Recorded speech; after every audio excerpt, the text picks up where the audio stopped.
10 years. That's how long I gave to Vanguard Systems, tucked away in the heart of Austin's tech corridor. A decade of 5 a.m. wake-ups, 2 a.m. crash fixes, missed Thanksgivings, and birthdays celebrated over Zoom. I was their senior innovation lead, the one they called when entire frameworks buckled, and somehow I always came through. But on a sweltering Tuesday in August 2022, all I got in return was a forced smile and 7 words I'll never forget. We're moving in a different direction. My name is Carly Wren, and this is how they tried to erase me, and how I made sure they'd never forget me instead. That day started like any other. I'd been finalizing deployment protocols for Athena Grid, the intelligent infrastructure platform I had built from scratch, agile, predictive, and 1 week away from launch. It was more than just a product. It was my proof of everything. At 2:47 p.m., an email flashed across my screen. No subject, marked urgent. A meeting with Greg, the CEO, and someone from People Operations. My gut dropped. I closed the report, grabbed my laptop, and headed down the corridor. On my right, the engineering bay buzzed with life. Processors I optimized, systems I stabilized. On my left, walls lined with team photos. Every achievement signed with Greg's grin. Not a single one included me, though I had been the constant behind them all. I stepped into the glass conference room. Greg sat at the end, fingers interlocked, that corporate mask of regret poorly hiding his satisfaction. Beside him was Alyssa, from HR, posture stiff. "Carly," Greg began, voice rehearsed. "We're grateful for your work, but as of today, your position is no longer required." No warning, no thanks, just the polished blade of betrayal. I didn't flinch. I'd learned that silence unnerves more than fury. "Understood," I said smoothly. "Would you like the laptop now?" Alyssa shifted, surprised at my calm. Greg nodded. "That would be helpful." I set it down gently, straightened my blazer, and gave a quiet smile. They had no idea I still had the admin keys, the encryption rights, and a surprise I'd prepared just in case loyalty was ever repaid with a knife. 2 security guards were already waiting outside the glass doors. As they stepped in beside me, I turned back to Greg one final time. "Good luck with the investor demo tomorrow," I said with a calm smile. "Without you?" He raised an eyebrow. "We'll manage." I smiled a little wider. "Let's hope so." The elevator doors slid shut, cutting off my last glimpse of the office I'd practically built from the ground up. And just like that, the countdown began. System lockdown in 9 minutes. What Greg didn't know, what no one in that building knew, was that Athena Grid had a final safeguard, one that activated the moment my credentials were scrubbed from the system. Not a bomb, a firewall, a silent, invisible failsafe, coded to protect the platform from internal exploitation. Because I had learned long ago, the most dangerous hacks don't come from the outside.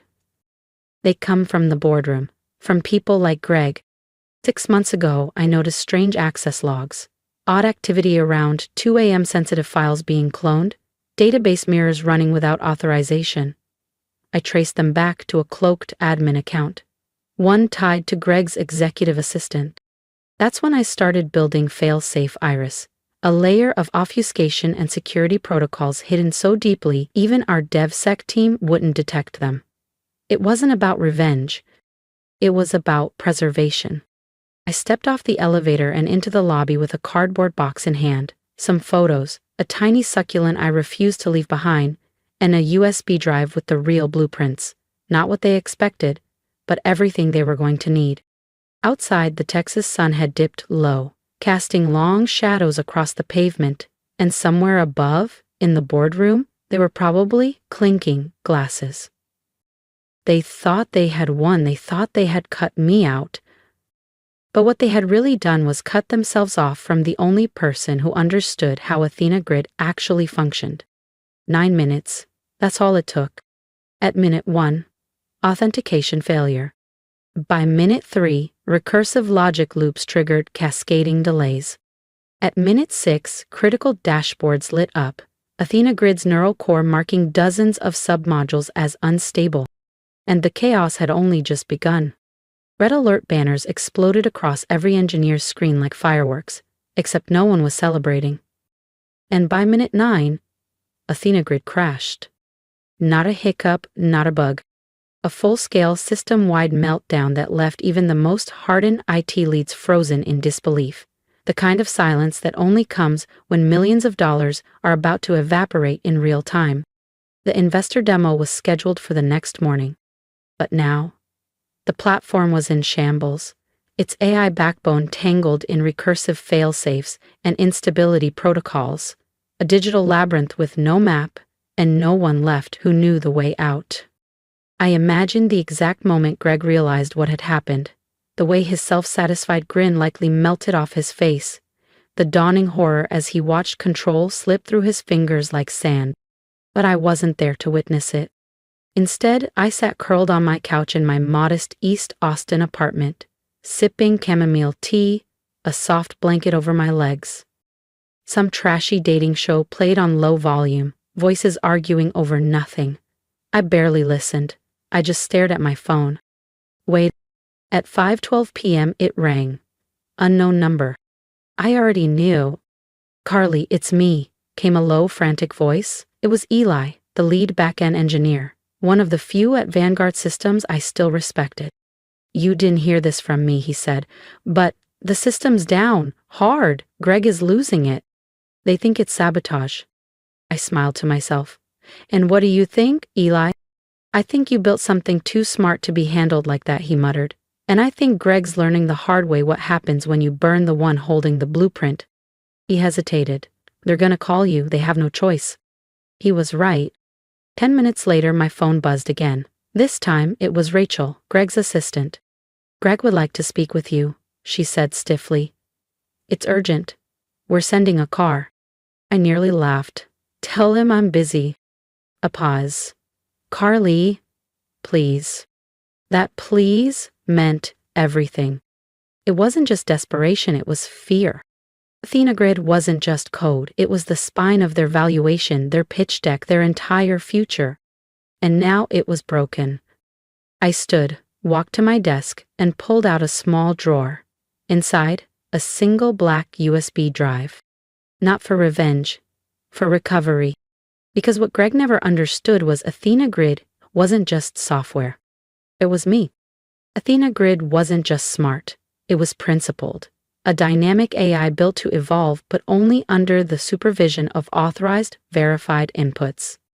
I had embedded a core logic protocol at the heart of the system, something deeper than code, a framework of trust.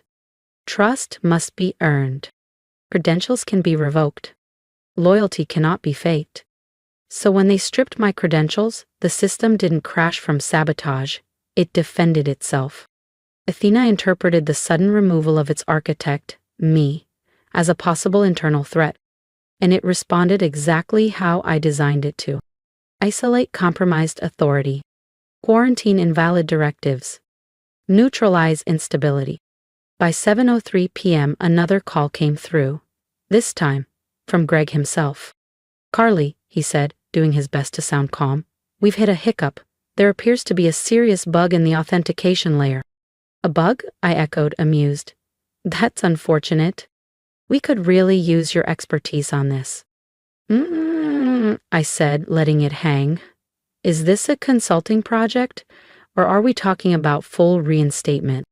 Silence. Then a reluctant sigh. "Let's discuss when you get here." I made him wait another hour before I agreed. When I arrived at Vanguard's downtown headquarters, the place looked like a fire drill in progress. Engineers pacing, alarms blinking, tension humming through every hallway. Greg met me in the executive boardroom, tie loose, hair askew, sweat forming at his temples. He looked less like a CEO and more like a man realizing he'd bet his company on the wrong assumption. "Can you fix it?" he asked. I pulled the sleek, black USB from my coat and placed it deliberately on the glossy table. "I can," I said evenly, "but first we need to talk." He stiffened. "You think you're in a position to negotiate?" I leaned forward, steady as ever. "I know I am." Because in that moment, the roles had reversed. I wasn't the forgotten engineer anymore. I was the linchpin to everything they had risked their future on. And I wasn't here to hand it over without terms. Greg's eyes locked on the USB like it might detonate. Is this the fix? I let the pause hang. It's the update, I said. The system's running just fine. It just doesn't recognize you or anyone at Vanguard as a trusted source anymore. Greg scoffed, lips tight. That's ridiculous. We own it. We paid for its development. I gave a soft, humorless laugh. You paid for a product, Greg. You didn't pay for understanding.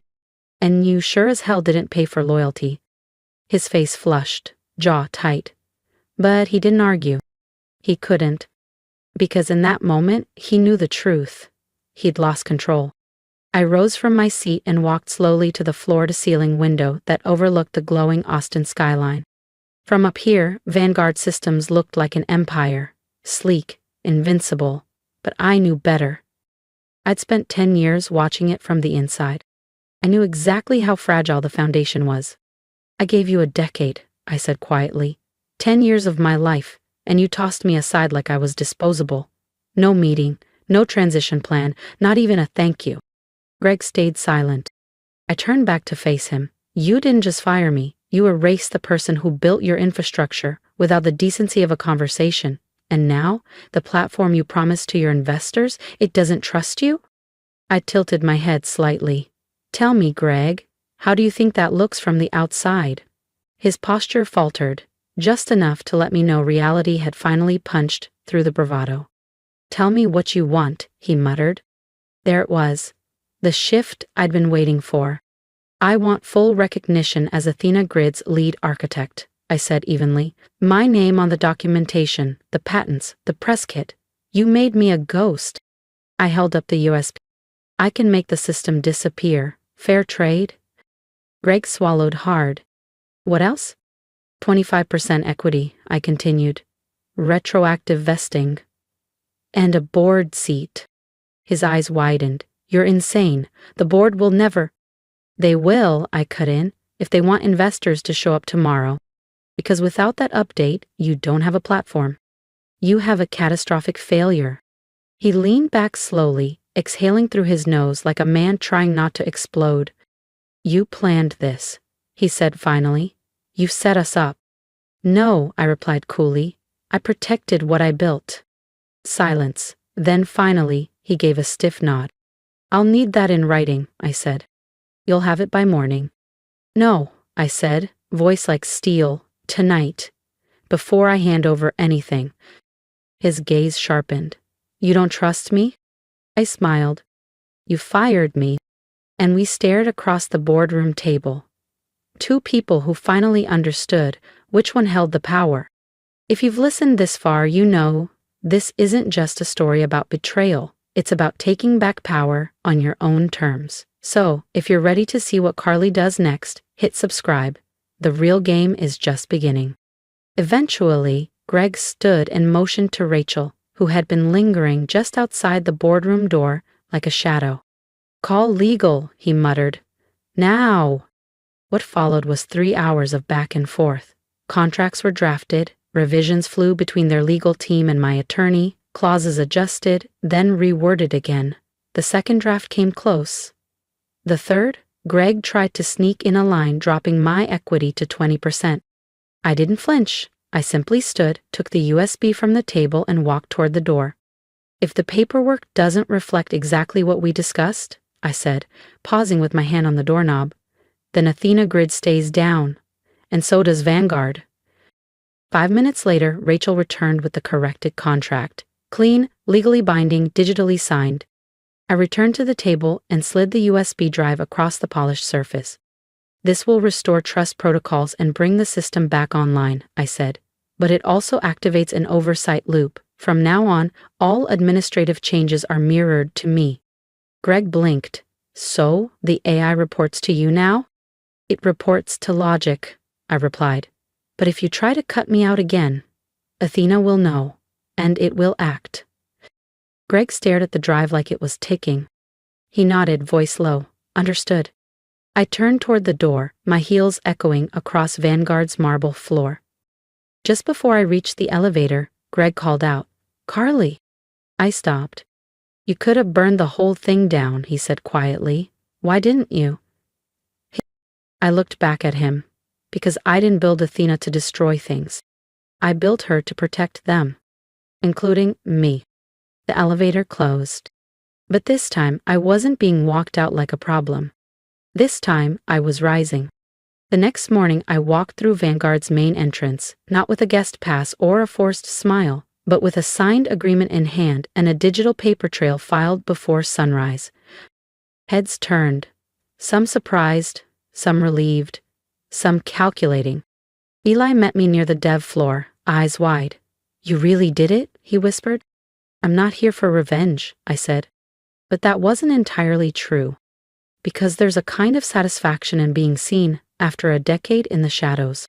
And as I passed those glass walls, I knew they all saw it too. Greg didn't look at me during the investor demo. But everyone else did. Greg stood at the front of the room, giving the usual polished corporate spiel. Buzzwords like automation, adaptive security, and scalable intelligence floated through the air like perfume at a networking gala. But then his tone shifted. "And now," he said, his rehearsed smile tightening ever so slightly, "I'd like to introduce Athena Grid's original architect, our co-lead developer and strategic advisor, Carly Wren." There it was. Not just a name drop, an official title, recognition. Valid. The entire room of suited investors turned their gaze toward me as I stepped forward. "Good morning," I began, voice clear.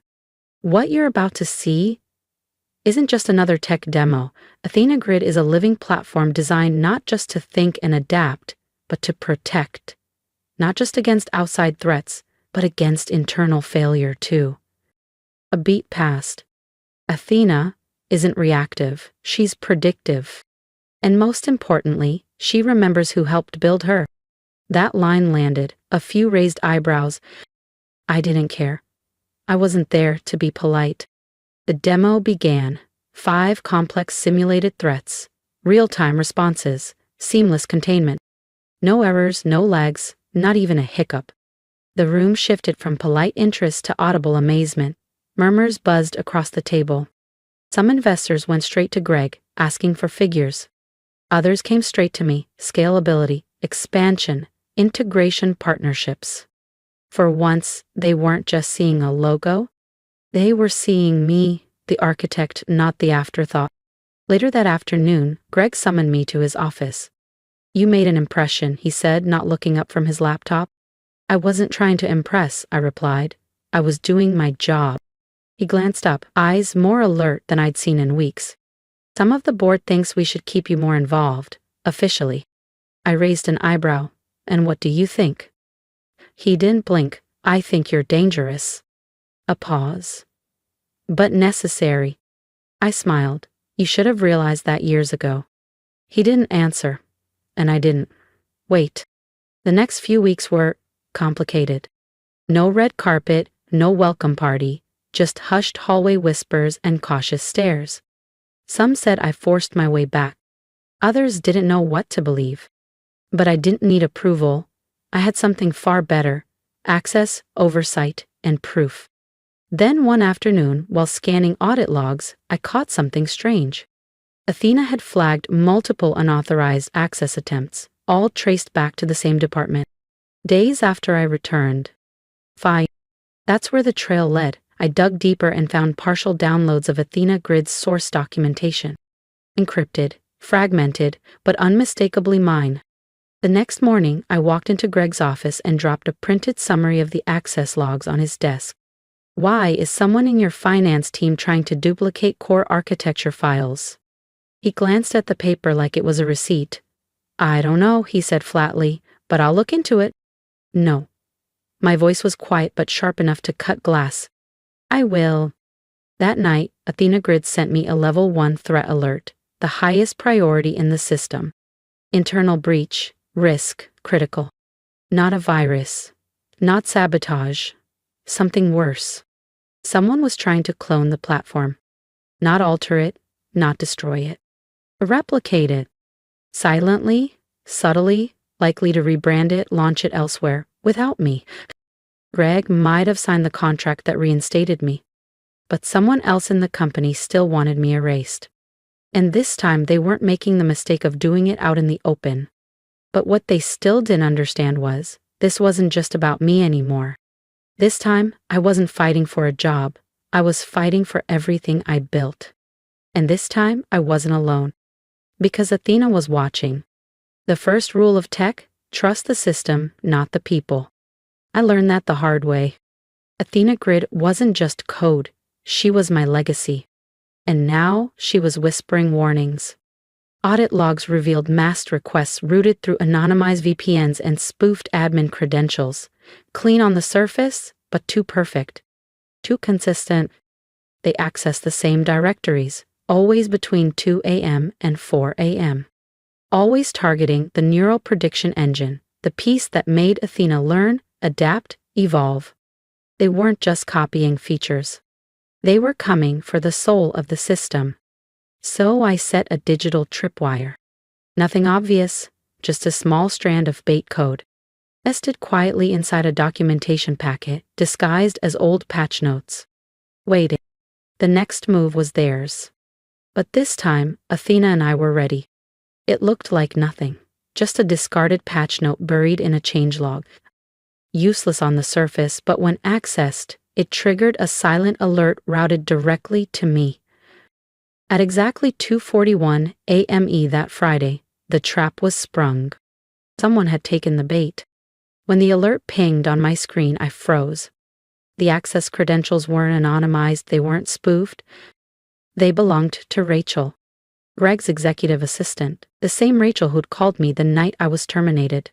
The one who stood quietly outside that boardroom door while I negotiated my return. The one who smiled at me every morning since, like we were allies, like nothing had ever happened. But now I realized that smile had always been hiding something. By mid-morning, I had requested a full digital audit tied to her user ID. What I found made my stomach turn. Over 40 unauthorized code pulls in the last 6 weeks. Several masked download attempts logged as internal compliance audits. And 2 outbound data transfers routed to a suspicious, unlisted domain. But the worst part? The destination didn't trace back to a competitor. It led to something called Vanguard Innovations LLC, a shell subsidiary I'd never seen in the company's org chart, but one that, according to internal filings, listed Greg as the primary executive officer. And Rachel, she was listed as co-founder. They weren't just trying to replace me. They were trying to replicate Athena Grid, spin it off under a new name, strip my credits from the patents, and sell the clone to investors, while the real platform stayed live just long enough to fool everyone. This wasn't ambition. This was theft, in broad daylight wearing a corporate badge. But they'd made one crucial mistake. They underestimated what I'd built. That night, I activated Phase 2 of Athena's protection protocol. Something I never told a soul about. Not a shutdown, not destruction. Deception. Every unauthorized session from that moment forward was fed decoy data, scrambled code blocks, fictional changelogs, false neural maps. To the thief, it looked like the crown jewels. But in reality, they were holding glass. And I was about to watch them choke on it. The next morning, Greg summoned me. His face pale, jaw clenched. "We need to talk," he said. No smile, no small talk. I assumed we would. "I assumed you would," I said calmly, stepping inside Greg's office. He held up a sleek black tablet, turned it toward me. The screen lit up with chaos, corrupted code, broken logic strings, failed initialization scripts. What once looked like Athena Grid's neural engine now resembled a digital wasteland. "This is from the internal dev backup," he muttered. It's scrambled."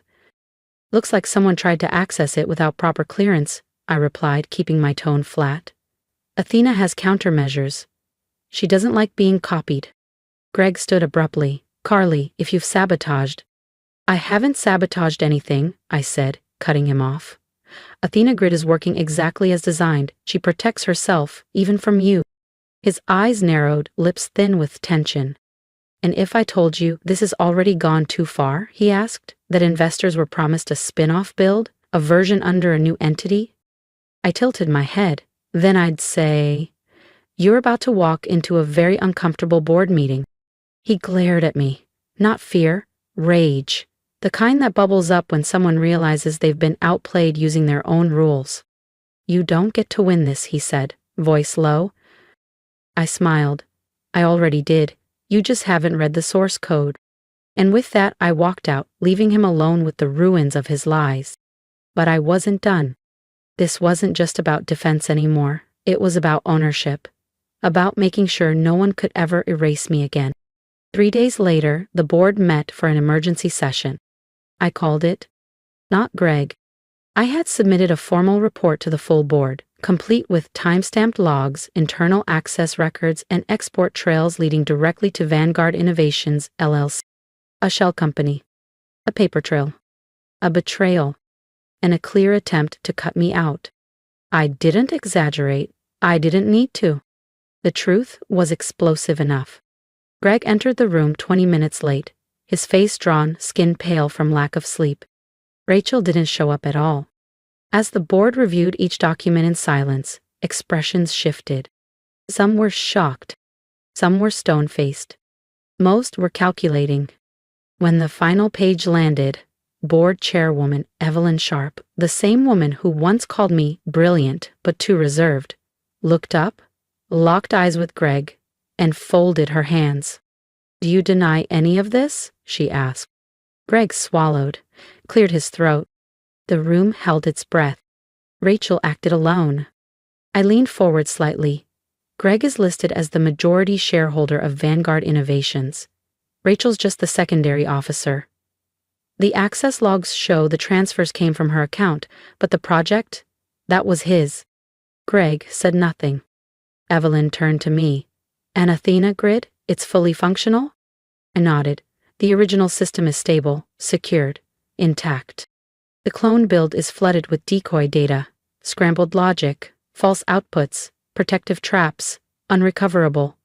But the live instance? That one's under my direct oversight." "And it can't be stolen again?" one board member asked. "No," I said confidently, "because now it doesn't trust anyone without my biometric authorization." I paused, then added, "And yes, I'm happy to extend oversight to independent verification teams, but going forward, Athena protects herself. Legally and technically." A long silence followed. Then Evelyn closed the folder in front of her. "I think it's time for a change." The vote was unanimous. Greg was removed as CEO within the hour. Rachel's employment was terminated retroactively. The shell company? Dissolved. And me? The board appointed me interim CTO and gave me controlling interest in Athena Grid's development roadmap. But that wasn't the part that stayed with me. What mattered most? For the first time in 10 years, I didn't have to fight to be heard. It was on record, recognized, sealed. In the weeks that followed, I focused on rebuilding trust within the engineering teams, the product division, even legal. People no longer addressed me as just tech lead. Now they called me by name. Athena Grid's investor launch went ahead on schedule. We signed 5 major contracts in 2 weeks, including one with a global healthcare provider whose last security breach had cost them millions. At the product reveal, I stood at the front of the stage, not hidden in the wings. Not a ghost behind the code, but the face of the platform. And as the applause echoed, my smartwatch buzzed softly. System status secure. Threats neutralized. Integrity restored. Protections active. I smiled, because Athena Grid wasn't just my creation anymore. It was my armor. In the months that followed, I made sure every future iteration of Athena Grid carried the same core logic. Ethics first. Ownership protected. Transparency enforced. We weren't just building smarter systems anymore. We were building safer ones, not just from hackers or malware, but from something far more common in corporate spaces: greed, betrayal, and silence. One quiet afternoon, while I was reviewing a new compliance protocol in my office, there was a soft knock at the door. A young developer stepped in. Mariah, fresh out of grad school, wide-eyed, sharp. She'd been working on one of our AI behavior modules. "Can I ask you something?" she said, a little nervous. I nodded. How did you know when to fight, when to push back, when to walk away? I sat with the question for a moment. Then I told her the truth. I didn't always know, but I learned the difference between defending my ego and defending my work. And when someone tried to take what I'd built, not because they valued it, but because they thought they could, that's when I knew. Mariah nodded slowly, quietly tucking the answer away like she might need it someday. I added one more thing. Protect what you build, whether it's code, an idea, or your peace of mind, not because someone might try to steal it, but because when they do, you'll be ready. And now I leave the same message for you. What would you do if someone tried to erase your name from something you spent years creating? Would you walk away? Or would you make them remember? Justice doesn't always look the way we expect. But sometimes the most powerful thing you can do is stand up, reclaim your space, and let the system you built speak for itself. Because integrity can't be stolen. It can only be protected. I didn't share it for sympathy. I shared it because I know I'm not the only one who's been underestimated, erased, or quietly pushed aside. So I want to hear from you. Drop a comment below. Tell me when you had to stand up for something you built, something you believed in. Or if you've been holding back out of fear, let this be your sign. Don't wait for permission to protect what matters. If there's one thing I've learned, it's this. Loyalty without respect is exploitation. You don't owe blind allegiance to systems that don't see you, but you do owe it to yourself to rise, to rebuild, and to reclaim. So, if you're walking a similar road, know that you're not alone. Hit subscribe, not just for me, but for every voice that's ever been silenced and is finally ready to be heard.